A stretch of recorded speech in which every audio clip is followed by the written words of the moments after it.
इसके बाद में दोस्तों आता है कि महत्वपूर्ण तथ्य। गार्हस्थ्य तथ्य का जो ग्रंथ है उससे संबंधित कुछ महत्वपूर्ण तथ्य।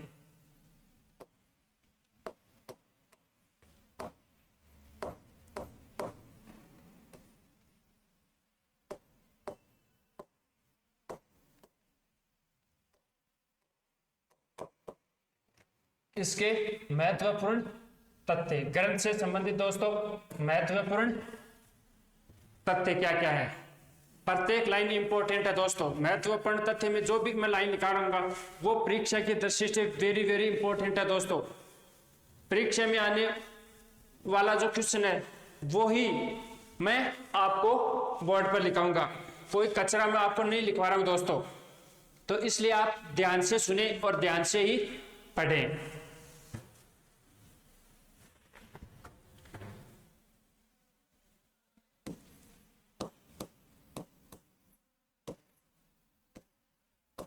हिंदी साहित्य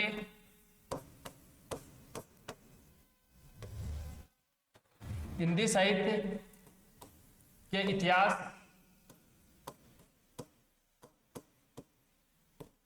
लेखन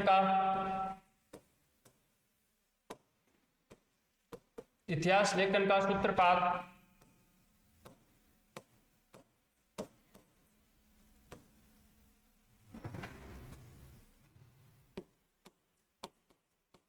सर्वप्रथम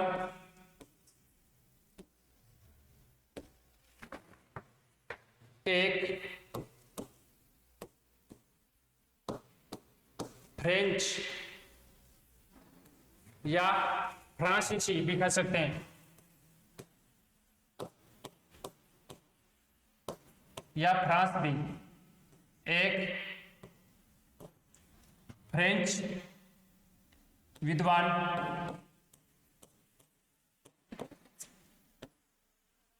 गार्सा द तासी, एक फ्रेंच विद्वान गार्सा द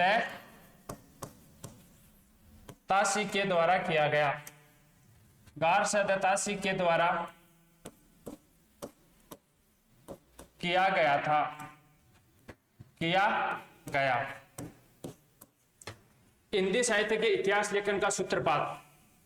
हिंदी साहित्य के इतिहास लेखन का सूत्रपात सर्वप्रथम एक फ्रेंच विद्वान गार्सा द तासी के द्वारा किया गया था। तो यह दोस्तों सर्वप्रथम जो प्रयास, सूत्रपात या प्रयास भी बोल सकते हैं अपन, कि सर्वप्रथम जो प्रयास किया था वो गार्सा द तासी ने। ये क्वेश्चन आया हुआ है पहले यूपी टीजीटी पीजीटी 2002 की जो एग्जाम है उनमें ये क्वेश्चन पूछा, और नेट में भी आया हुआ कि हिंदी साहित्य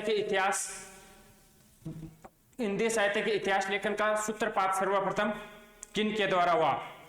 तो वो वहां पर जो उत्तर होगा वो होगा गार्सा द तासी। तो सबसे पहले एक विदेशी विद्वान है ये गार्सा द तासी है, वो फ्रांस के निवासी थे और इन्होंने हिंदी साहित्य के इतिहास लेखन का प्रयास है वो सर्वप्रथम किया है दोस्तों। नंबर 2, यह है भारत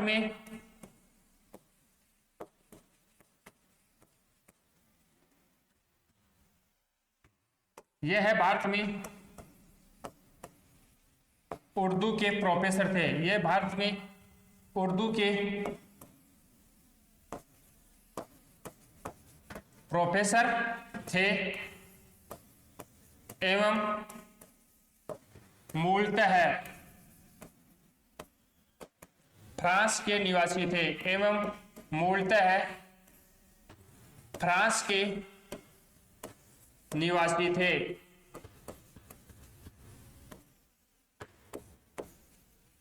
ये भारत में उर्दू के प्रोफेसर थे। गार्सा द तासी वो भारत में किसके प्रोफेसर थे? उर्दू के प्रोफेसर थे एवं मूलतः फ्रांस के निवासी थे। नंबर 3, इस ग्रंथ का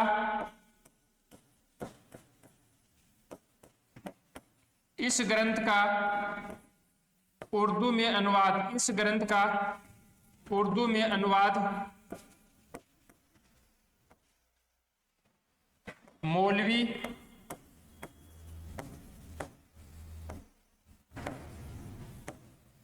करीमुद्दीन, मौलवी करीमुद्दीन ने अपने गुरु YF फेलन, अपने गुरु YF फेलन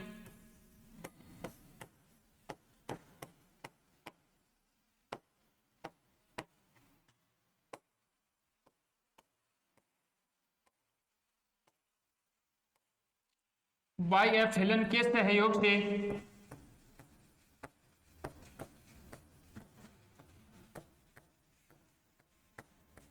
(1848) ईस्वी में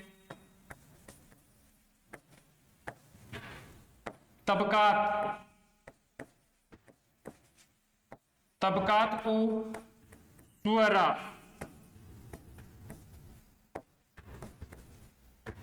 अथवा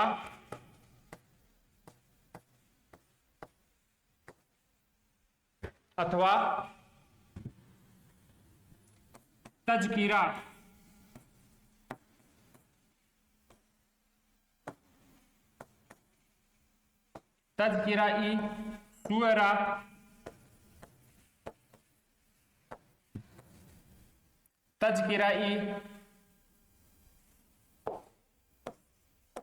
शुअरा ई हिंदी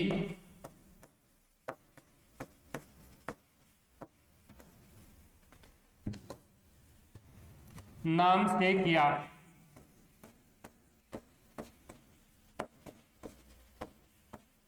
आगे बात समझ में दोस्तों कि जो गारशेद का जो ग्रंथ था फ्रेंच भाषा में लिखित, इस ग्रंथ का उर्दू में अनुवाद, फ्रेंच से उर्दू में जो अनुवाद है वो मौलवी करीमुद्दीन ने अपने गुरु YF फेलन के सहयोग से 1848 ईस्वी में तबकात उ शुअरा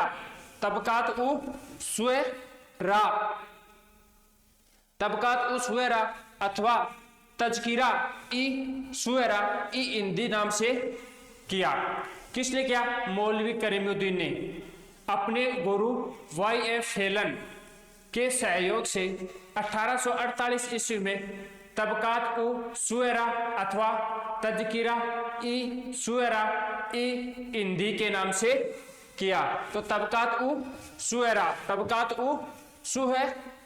अथवा तज़किरा ई शुअरा ई हिंदी के नाम से किया। दोस्तों अब बात आती है नंबर 4 पर इंपॉर्टेंट। 4 नंबर का जो पॉइंट है वो इंपॉर्टेंट है कि इस ग्रंथ का हिंदी में अनुवाद लक्ष्मी सागर वार्ष्णेय ने 1952 में हिंदुई साहित्य का इतिहास नाम से किया। और ये क्वेश्चन पहले आया हुआ है कि गारशेद के ग्रंथ का हिंदी में अनुवाद किसने किया? तो इस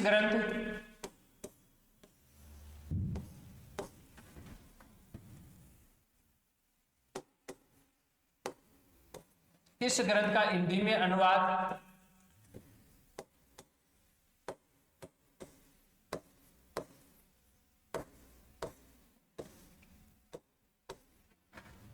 लक्ष्मी सागर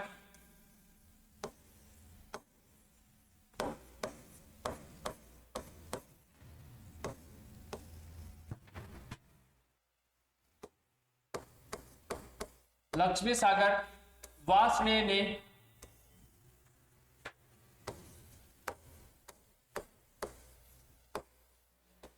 1952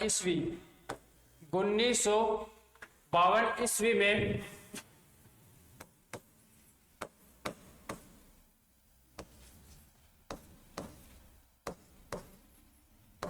हिंदुई साहित्य का इतिहास, हिंदुई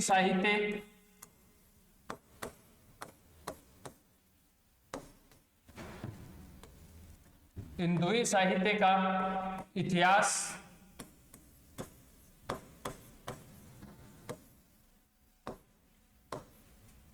नाम से किया।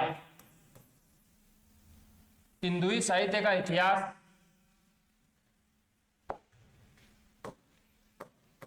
नाम से किया।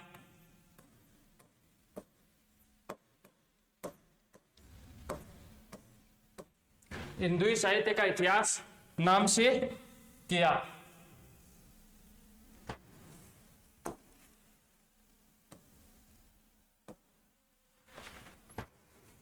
तो उर्दू में तो किसने किया था दोस्तों?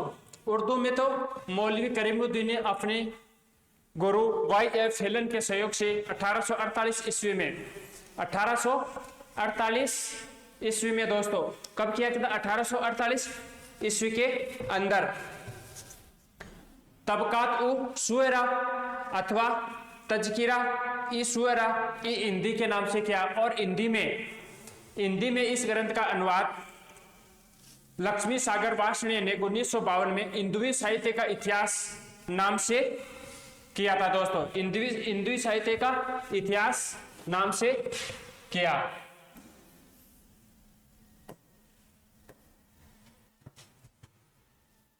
ताशी के ग्रंथ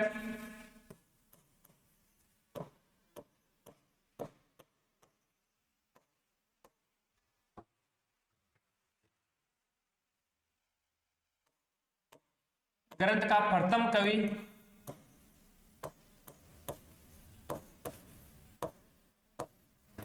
अंगद, प्रथम कवि अंगद एवं अंतिम कवि एवं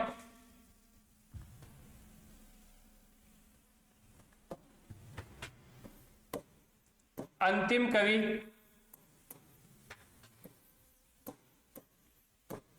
हेमंत पंत।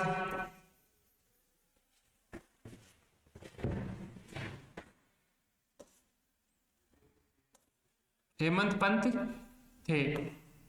ताशी के ग्रंथ का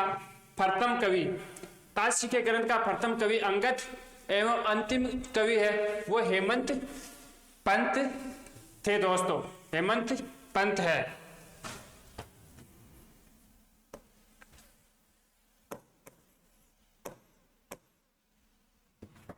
हेमंत पंत है दोस्तों। अब नंबर जो 5वां पॉइंट है दोस्तों, अगला छठा, प्रोफेसर नलिन विलोचन शर्मा ने, प्रोफेसर नलिन विलोचन शर्मा ने ताशी को प्रथम इतिहासकार, ताशी को प्रथम इतिहासकार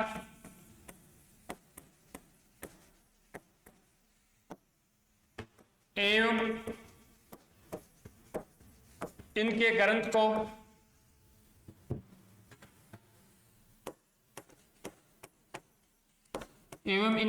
को प्रथम साहित्य इतिहास ग्रंथ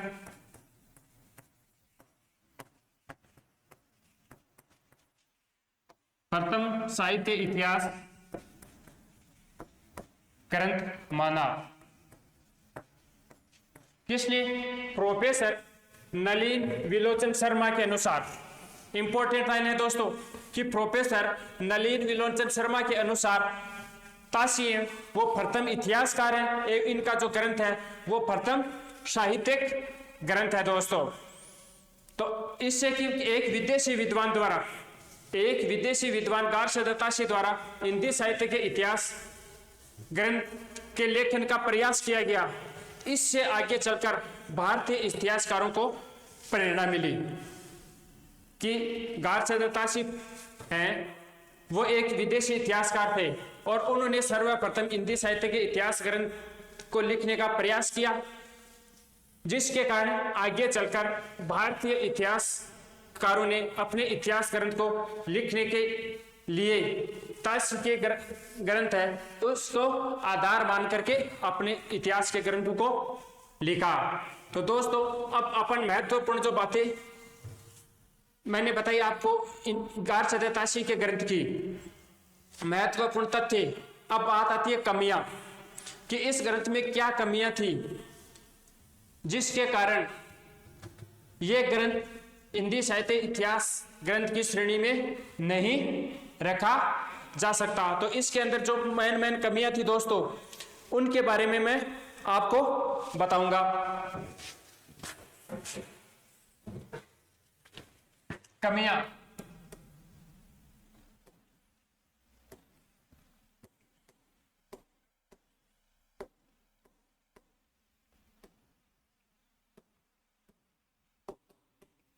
नंबर 1, इस ग्रंथ की सबसे बड़ी कमी यह है कि इस ग्रंथ में काल विभाजन का कोई प्रयास नहीं किया गया। इस ग्रंथ की या ताशी के ग्रंथ की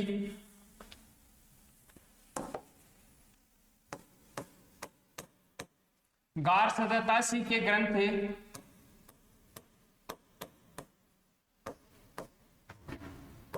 ताशी के ग्रंथ की सबसे बड़ी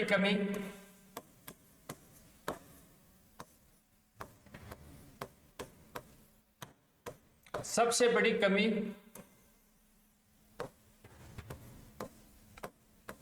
यह है कि इसमें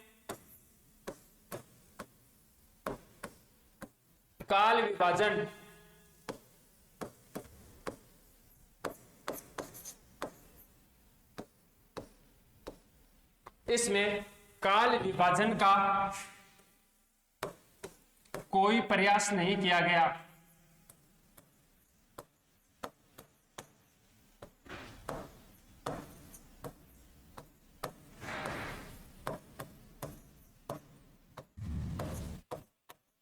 इसमें काल विभाजन का कोई प्रयास नहीं किया गया दोस्तों। इस ग्रंथ में काल विभाजन का कोई भी प्रयास नहीं किया गया। काल विभाजन का कोई भी प्रयास नहीं किया गया था दोस्तों।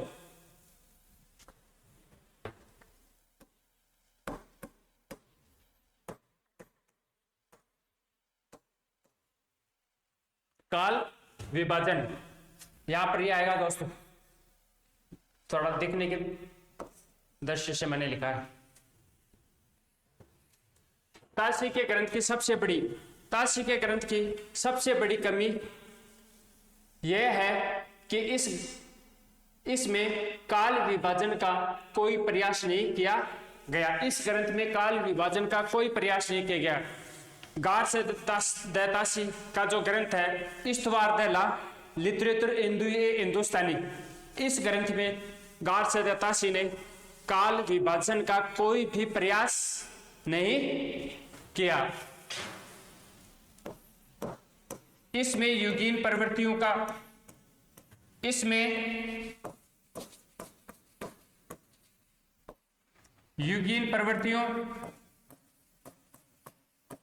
प्रवृत्तियों का अर्थ होता है दोस्तों विशेषताएं।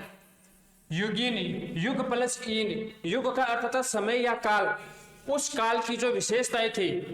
युगीन प्रवृत्तियों का मतलब हो गया कि जब वो ग्रंथ लिखा जा रहा था उस समय उस युग की जो विशेषताएं थी, तो इसमें युगीन प्रवृत्तियों का विवेचन नहीं किया गया। इसमें युगीन प्रवृत्तियों का विवेचन भी नहीं किया गया। दूसरी कमी है ये इस ग्रंथ की क्या दूसरी कमी है दोस्तों, कि इसमें युगीन प्रवृत्तियों का विवेचन भी नहीं किया गया। नंबर 3 पर इसमें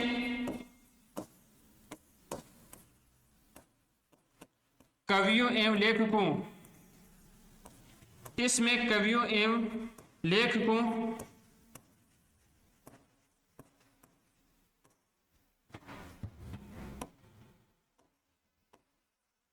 लेखकों को काल कर्मानुसार काल कर्म के स्थान पर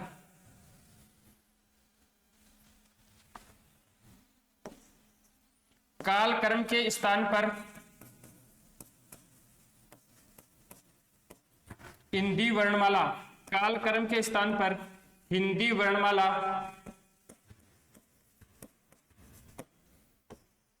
या कह सकते हैं कि अकारादि क्रम।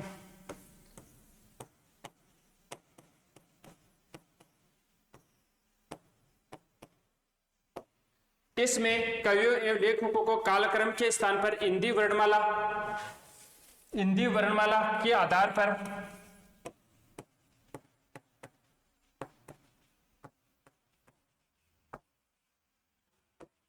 रखा। नंबर जो तीसरी विशेषता है दोस्तों कि गार सदतासी ने अपने इतिहास ग्रंथ में कवियों एवं लेखकों को कालक्रम के स्थान पर हिंदी वर्णमाला का जो क्रम है उसके हिसाब से स्थान दिया उन्होंने। कालक्रम का अर्थ होता है जन्म तिथि, तो उन्होंने जन्म तिथि के आधार पर नहीं बल्कि वर्णमाला के प्रथम अक्षर के आधार पर, जब अपन पद्धति पढ़ रहे थे इसकी हिंदी साहित्य इतिहास लेखन की जो पद्धतियां थी उसमें सर्वप्रथम मैंने बताई थी कि वर्णानुक्रम पद्धति होती है। तो उस वर्णानुक्रम पद्धति में दोस्तों कि कीर्तिकार के नाम के प्रथम वर्ण के अनुसार कवियों का वर्णन किया जाता है। जैसे कणप्पा हो गए, कबीर हो गए, केशव, केदारनाथ अग्रवाल, केदारनाथ सिंह। तो उस जो पद्धति का जो समर्थन किया था वो गार सदतासी एवं शिव सिंह सेंगर ने किया था। तो ये इस ग्रंथ की जो एक कमी भी है कि इसमें कवियों एवं लेखकों को कालक्रम के स्थान पर हिंदी वर्णमाला अकारादि क्रम के आधार पर रखा है, ये भी इसकी कमी है। तो ये जो तीन कमियां दोस्तों, उपयुक्त कमियों के कारण वर्तमान समय में इस ग्रंथ को हिंदी साहित्य इतिहास ग्रंथ की श्रेणी में नहीं रखा जा सकता।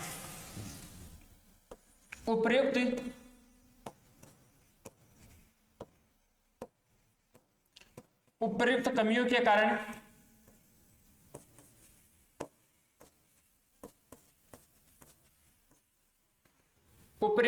के कारण वर्तमान समय में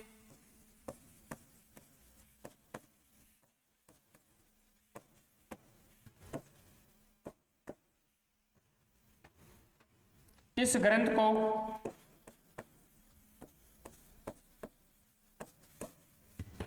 इतिहास ग्रंथ की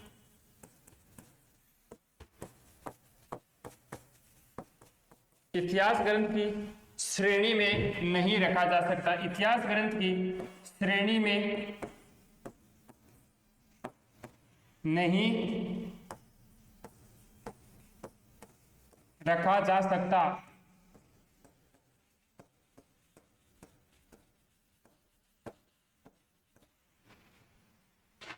कमियां, जो ये कमियां बताई तो दोस्तों, नंबर 1 पर कि ताशी के ग्रंथ की सबसे बड़ी कमी है वो काल विभाजन का प्रयास नहीं किया इन्होंने, ये इसके ग्रंथ की सबसे बड़ी कमी है। दूसरी जो कमी है इसमें युगीन प्रवृत्तियों का विवेचन नहीं किया गया है, इसमें युगीन प्रवृत्तियों का विवेचन नहीं किया और इसमें कवि एवं लेखकों को कालक्रम के स्थान पर हिंदी वर्णमाला क्रम के आधार पर रखा है। तो ये 3 कमियां इस ग्रंथ की, और इन्हीं कमियों के कारण वर्तमान समय में इस ग्रंथ को हिंदी साहित्य इतिहास ग्रंथ की श्रेणी में नहीं रखा जा सकता। आचार्य रामचंद्र शुक्ल ने नोट लगा करके मैं लिखवा रहा हूं, आचार्य रामचंद्र शुक्ल ने इस ग्रंथ को वृत्त संग्रह कह करके पुकारा है। तो क्वेश्चन आ जाए कि गार सदतासी के ग्रंथ इस्तवारदला लिटरेचर हिंदुस्तानी को आचार्य रामचंद्र शुक्ल ने किस नाम से पुकारा है? तो उत्तर होगा आपका वृत्त संग्रह है।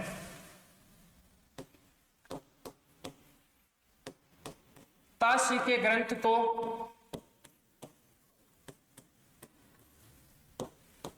आचार्य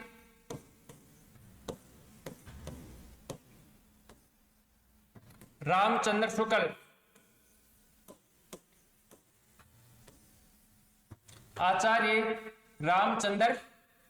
शुक्ल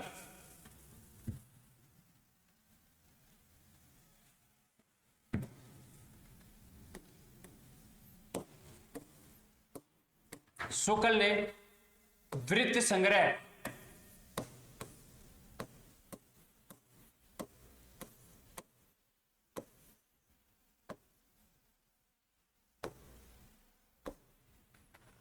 वृत्त संग्रह कहकर पुकारा।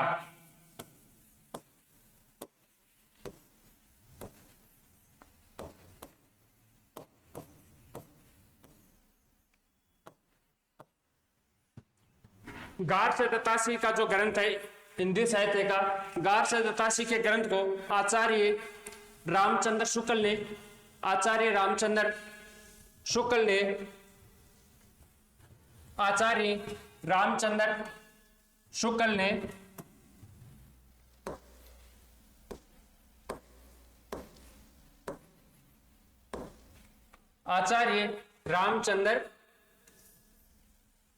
ने वृत्त संग्रह कहकर पुकारा है। क्या कहकर के पुकारा? वृत्त संग्रह। तो दोस्तों अपन जो हिंदी साहित्य इतिहास लेखन की परंपरा का अध्ययन कर रहे हैं, और जो सबसे पहले जो कवि आज आए हैं गार से दत्तासी, तो एक बार मैं रिवीजन करवा देता हूं और परीक्षा की दृष्टि से कौन कौन सा क्वेश्चन मोस्ट है वो भी मैं आपको बता देता हूं।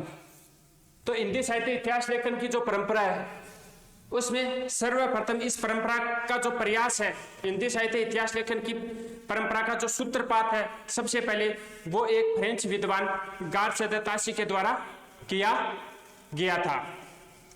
इनके ग्रंथ का नाम है हिस्toire de l'art। इनके ग्रंथ का नाम है दोस्तों हिस्toire de l'art लिटरेचर एंदुई ए हिंदुस्तानी।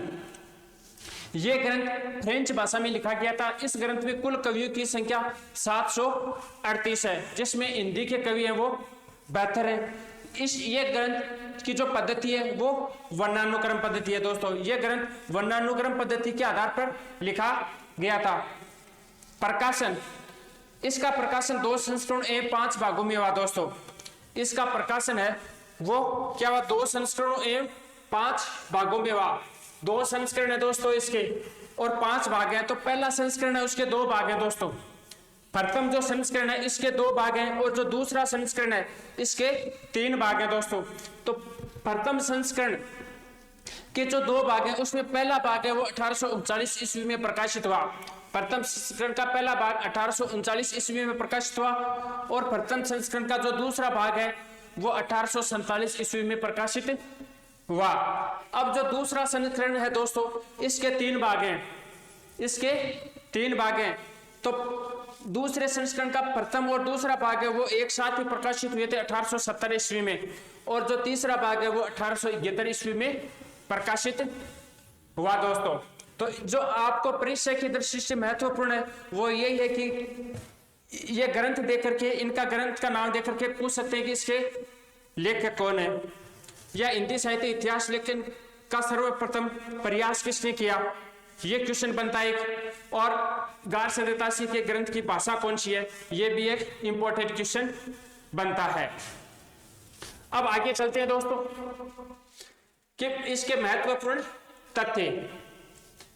एक क्वेश्चन और भी बनता है, वो ज्यादा इंपॉर्टेंट तो नहीं लेकिन मैं बता देता हूं। इसका प्रकाशक the oriental translate committee Ireland के द्वारा इसका प्रकाशित हुआ था दोस्तों। इस ग्रंथ का the oriental translate committee of Ireland के द्वारा इसका प्रकाशक हुआ।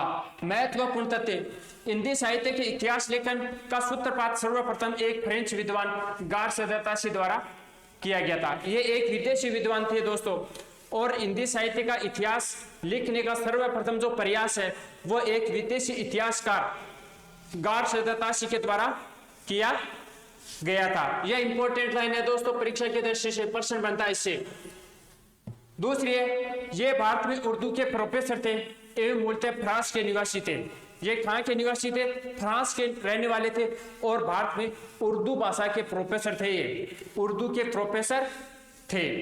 तीसरी लाइन, इस ग्रंथ का उर्दू में अनुवाद मौलवी करीमुद्दीन ने अपने गुरु YF हेलन के सहयोग से 1848 ईस्वी में तबकात उ सुएरा अथवा तजकीरा ई सुएरा ई हिंदी के नाम से किया गया था। यह भी इंपॉर्टेंट है दोस्तों, पूछते कि गार से दत्तासी के ग्रंथ का उर्दू में अनुवाद किसने किया या किस नाम से किया। अब आगे आता है दोस्तों नंबर 4 पॉइंट, इस ग्रंथ का हिंदी में अनुवाद ये पूछा गया दोस्तों पहले कि गारसे दत्तासी के ग्रंथ का हिंदी में अनुवाद किन के द्वारा किया गया था। तो इनके ग्रंथ का हिंदी में अनुवाद लक्ष्मी सागर वार्ष्णेय के द्वारा 1952 में हिंदुई साहित्य का इतिहास नाम से किया था। किस नाम से किया था? हिंदुई साहित्य का इतिहास नाम से किया। तो ग्रंथ का नाम भी पूछ सकते हैं कि गारसे दत्तासी के ग्रंथ का हिंदी में अनुवाद किस नाम से किया गया? तो हिंदुई साहित्य का इतिहास के नाम से किया गया था। और कब किया गया? 1952 ईस्वी में। यह भी इंपॉर्टेंट है परीक्षा की दृष्टि से दोस्तों। ताशी के ग्रंथ का प्रथम कवि अंगद।